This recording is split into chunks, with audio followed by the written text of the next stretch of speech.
एक नदी के किनारे दो पेड़ थे।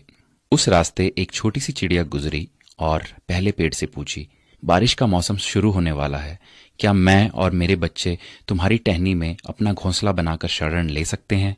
लेकिन उस पेड़ ने मना कर दिया। चिड़िया फिर दूसरे पेड़ के पास गई और वही सवाल पूछा। दूसरा पेड़ मान गया। चिड़िया अपने बच्चों के साथ खुशी खुशी दूसरे पेड़ में घोंसला बनाकर रहने लगी।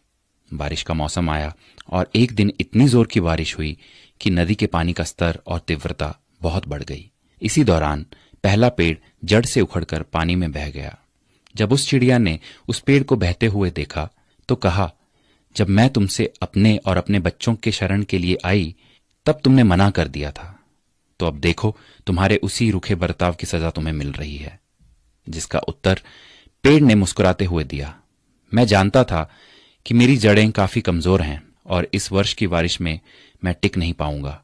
मैं तुम्हारी और बच्चों की जान खतरे में नहीं डालना चाहता था। मना करने के लिए मुझे क्षमा कर दो। और ये कहते कहते पेड़ बह गया। किसी के इनकार को हमेशा उनकी कठोरता ना समझिए। क्या पता उनके उसी इनकार से आपका भला हो। कौन किस परिस्थिति में है हम शायद उसे ना समझ पाए, इसलिए किसी के चरित्र और उनकी शैली को उनके वर्तमान व्यवहार से ना तोलें।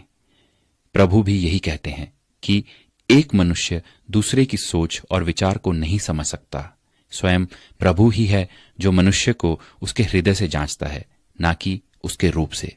तो आइए दूसरों के बारे में ऊंच नीच से ना सोचकर सबको प्रेम और भाईचारे की नजर से देखने का प्रयास करते हैं।